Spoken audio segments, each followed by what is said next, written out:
Hi everyone, सभी छात्रों को स्टडी आईएएस विथ आर के यादव में स्वागत है। जैसा कि मैं यूपीएससी आईएएस मेंस 2013 जीएस द्वितीय प्रश्न पत्र से आज क्वेश्चन ले रहा हूँ। ये क्वेश्चन आपको मेंस लिखने में बहुत ही मदद करेगा। क्वेश्चन है, प्रश्न 1। कुछ वर्षों से सांसदों की व्यक्तिगत भूमिका में कमी आई है, जिसके फलस्वरूप नीतिगत मामले में स्वस्थ रचनात्मक बहस प्रायः देखने को नहीं मिलती। दल परिवर्तन विरोधी कानून, जो भिन्न उद्देश्य से बनाया गया था, को कहाँ तक इसके लिए उत्तरदायी माना जा सकता है? 200 शब्दों में लिखना है। 10 अंक का क्वेश्चन है। अब हम भूमिका क्योंकि देते हैं। दल बदल विरोधी कानून 1985 में भारतीय संविधान में 92वें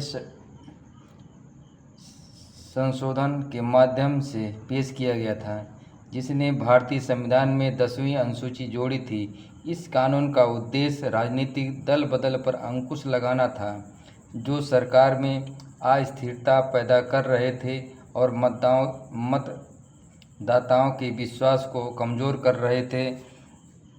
कानून निर्वाचित सदस्यों को चुनाव के बाद किसी अन्य पार्टी में शामिल होने से रोकता है, और यदि वे ऐसा करते हैं तो वे अपने पद से अयोग्य घोषित किए जा सकते हैं। सांसद के उत्तरदायित्व। कानून पारित करने की विधायी जिम्मेदारी होती है। मंत्रि परिषद के सदस्य के रूप में कार्य करते हैं। वित्त संबंधी व्यय और राजस्व की निगरानी और अनुमोदन की शक्ति होती है। अधिकारियों पर निगरानी का दायित्व होता है। अब मुख्य भाग। हालांकि कानून के कुछ अनपेक्षित परिणाम भी हैं। नंबर 1, सत्ता का केंद्रीकरण।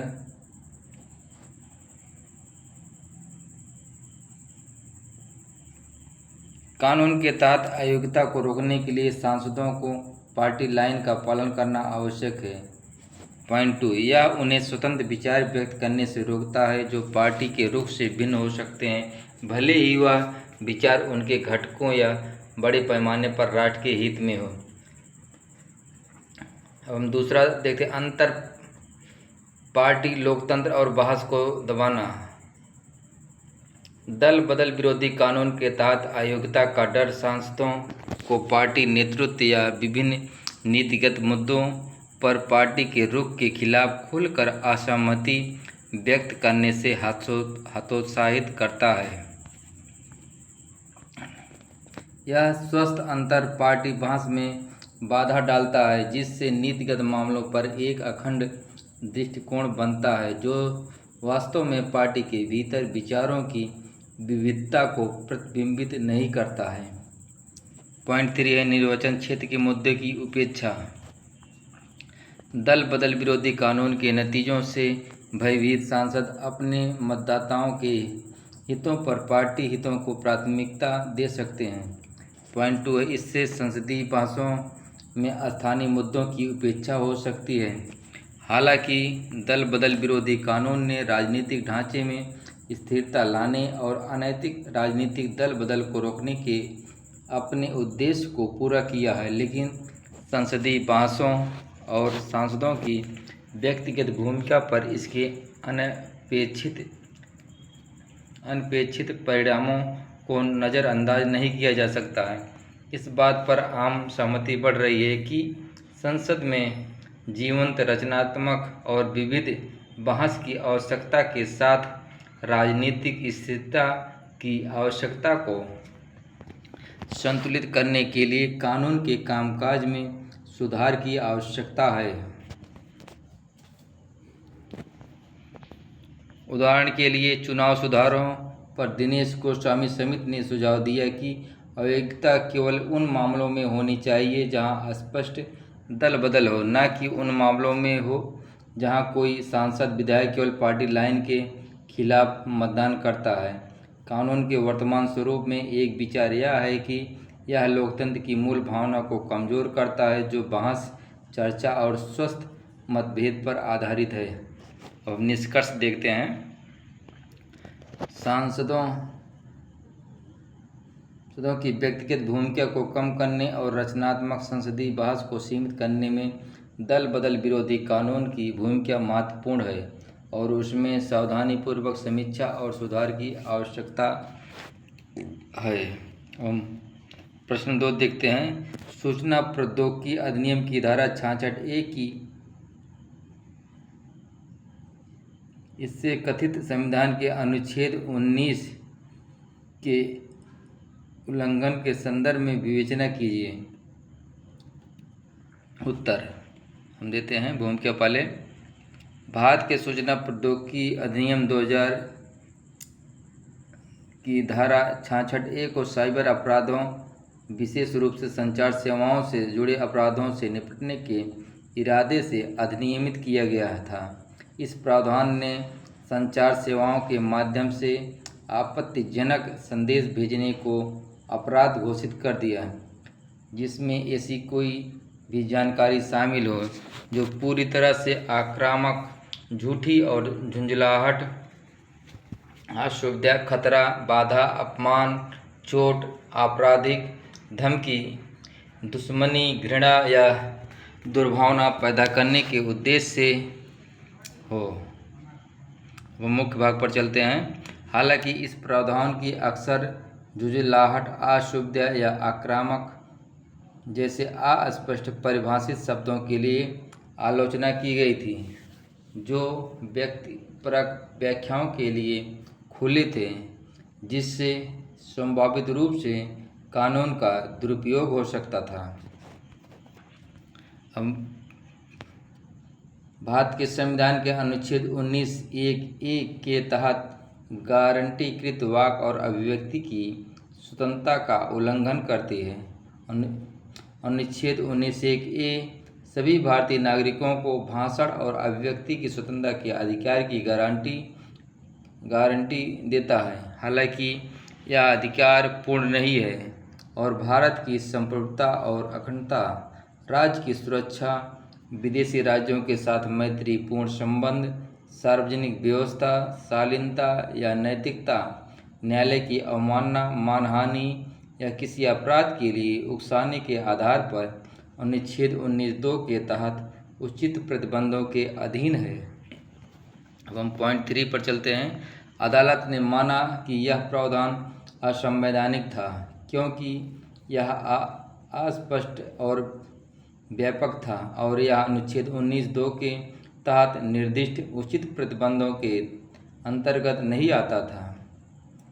हम पॉइंट 4 पर चलते हैं। यह वाक और अभिव्यक्ति की स्वतंत्रता पर प्रतिकूल प्रभाव पैदा कर सकता है और इस प्रकार यह संविधान के तहत स्वीकार्य नहीं है। अब हम निष्कर्ष देखते हैं। इसलिए जबकि IIT अधिनियम की धारा 66A का उद्देश्य व्यक्तियों और समाज को साइबर अपराधों से बचाना था, इसकी स्पष्ट परिभाषाओं की कमी और दुरुपयोग की संभावना के कारण इसका पतन हुआ, क्योंकि इसे भारत के संविधान में वाक और अभिव्यक्ति की स्वतंत्रता के मौलिक अधिकार के उल्लंघन के रूप में देखा गया था। अब हम प्रश्न 3 पर चलते हैं। पेट्रोलियम एवं प्राकृतिक गैस मंत्रालय के हाल के निर्देशों को नागाओं द्वारा उनके राज्य को मिली विशिष्ट स्थिति को रद्द करने के खतरे के रूप में देखा गया है। भारतीय संविधान के अनुच्छेद 371(a) के आलोक में इसकी विवेचना कीजिए। 200 शब्दों में हमें लिखना है। हम भूमिका पहले देखेंगे संक्षिप्त में। भारतीय संविधान के अनुच्छेद 371(a) के तहत नागालैंड को एक विशिष्ट राज्य का दर्जा प्राप्त है, जो अपने अद्वितीय सामाजिक रीति रिवाजों, प्रथाओं और कानूनों को संरक्षित करने के लिए बनाया गया है। हालांकि संसाधन निष्कर्षण के संबंध में पेट्रोलियम और प्राकृतिक गैस मंत्रालय के हालिया निर्देशों ने नागाओं के बीच आशंका पैदा कर दी है, जो इन निर्देशों को राज्य की विशेष स्थिति को कमज़ोर करने वाला मानते हैं। वह मुख्य भाग देखते हैं। 1962 में 13वें संशोधन द्वारा स्थापित अनुच्छेद 371 नागालैंड को एक असाधारण दर्जा प्रदान करता है। नागाओं की धार्मिक या सामाजिक प्रथाओं, इसके प्रथागत कानूनों, नागा प्रथागत कानून के अनुसार निर्णय लेने वाले नागरिक और आपराधिक न्याय के प्रशासन और भूमि और उसके संसाधनों के स्वामित्व और हस्तांतरण से संबंधित कोई भी संसदीय अधिनियम नागालैंड तक विस्तारित नहीं होगा। नागालैंड विधानसभा के एक प्रस्ताव द्वारा यह निर्णय लेती है। मंत्रालय के निर्देश। पेट्रोलियम और प्राकृतिक गैस मंत्रालय के हालिया निर्देश तेल और प्राकृतिक गैस जैसे प्राकृतिक संसाधनों के निष्कर्षण और अन्वेषण के विनियमन से संबंधित हैं, जो संविधान की केंद्रीय सूची के अंतर्गत आते हैं। पॉइंट 2 देखते हैं। इससे नागा समुदाय में बेचैनी पैदा हो गई है, क्योंकि वे इन निर्देशों को अपनी भूमि और संसाधनों पर अपने संवैधानिक अधिकारों में अतिक्रमण के रूप में देखते हैं। विवाद का सार संवैधानिक व्याख्या के इर्द गिर्द घूमता है। जबकि केंद्र सरकार के पास प्राकृतिक संसाधनों के निष्कर्षण सहित राष्ट्रीय महत्व के मामलों पर कानून बनाने का अधिकार है, नागालैंड की विशेष संवैधानिक स्थिति इन शक्तियों की सीमाओं के बारे में सवाल उठाती है, खासकर स्वदेशी समुदाय के अधिकारों को ध्यान में रखते हुए। वह निष्कर्ष इस तनाव को हल करने के लिए संवैधानिक प्रावधानों के प्रति सम्मान और नागालैंड के अद्वितीय सामाजिक राजनीतिक संदर्भ को समझने की आवश्यकता है। केंद्र सरकार और नागालैंड राज्य अधिकारियों के बीच खुली, सम्मानजनक संवाद और आम सहमति बनाना इस मुद्दे को हल करने में महत्वपूर्ण हो सकता है। एक संभावित समाधान में एक ऐसा ढांचा तैयार करना शामिल हो सकता है जो राष्ट्र के रणनीतिक हितों पर विचार करते हुए नागा लोगों के संवैधानिक अधिकारों का सम्मान करता है। उदाहरण के लिए, एक संयुक्त उद्यम या लाभ साझाकरण मॉडल पर विचार किया जा सकता है, जहां केंद्र सरकार और राज्य दोनों अनुच्छेद 371 द्वारा दिए गए अधिकारों का उल्लंघन किए बिना संसाधन निष्कर्षण से लाभ उठा सकते हैं। अब हम प्रश्न 4 देते हैं। संविधान में संशोधन करने के संसद के स्वैच्छिक अधिकार पर भारत का उच्चतम न्यायालय नियंत्रण रखता है। समालोचनात्मक विवेचना कीजिए। 2 शब्दों में हमें लिखना है। उत्तर हम देते हैं। सबसे पहले हम इंट्रोडक्शन भूमिका देंगे। भारतीय संविधान सरकार की एक संसदीय प्रणाली प्रदान करता है जो एकात्मक विशेषताओं के साथ संरचना में संघीय है। भारत का संविधान सर्वोच्च माना जाता है और संविधान से असंगत कोई भी कानून अमान्य घोषित कर दिया जाता है। संसद के पास संविधान में संशोधन करने की शक्ति है, लेकिन यह शक्ति असीमित नहीं है। सर्वोच्च न्यायालय संविधान के संरक्षक और व्याख्याकार के रूप में कार्य करते हुए संविधान में संशोधन करने की संसद की शक्ति पर नियंत्रण रखने का अधिकार रखता है। अब हम मुख्य भाग देखते हैं। संविधान में संशोधन करने की संसद की शक्ति। संसद के पास अनुच्छेद 368 के तहत संविधान में संशोधन करने की शक्ति है। हालांकि संविधान संसद को संविधान की मूल संरचना या रूपरेखा को बदलने की अनुमति नहीं देता है। इस सिद्धांत का संविधान में स्पष्ट उल्लेख नहीं है, बल्कि उच्चतम न्यायालय द्वारा केशवानंद भारती बनाम केरल राज्य के ऐतिहासिक मामले में प्रतिपादित किया गया था। उच्चतम न्यायालय की भूमिका को हम देखते हैं। संविधान की पवित्रता बनाए रखने में उच्चतम न्यायालय की अहम भूमिका है। इससे यह सुनिश्चित होता है कि संविधान में संशोधन करने की संसद की शक्ति का उपयोग मनमाने ढंग से या संविधान की मूल संरचना को बदलने के लिए नहीं किया जा सकता है। उच्चतम न्यायालय के हस्तक्षेप के उदाहरण देखते हैं। उच्चतम न्यायालय ने कई मौक़ों पर उन संवैधानिक संशोधनों को रद्द कर दिया है जो संविधान की मूल संरचना का उल्लंघन करता था। पॉइंट 2 देखते हैं। उदाहरण के लिए मिनर्वा मिल्स मामले 1980 में उच्चतम न्यायालय ने 42वें संविधान संशोधन द्वारा जोड़े गए अनुच्छेद 368 के खंड 4 और 5 को यह कहते हुए रद्द कर दिया कि सीमित संशोधन शक्ति स्वयं संविधान की एक बुनियादी विशेषता है। अब हम निष्कर्ष कंक्लूजन देखते हैं।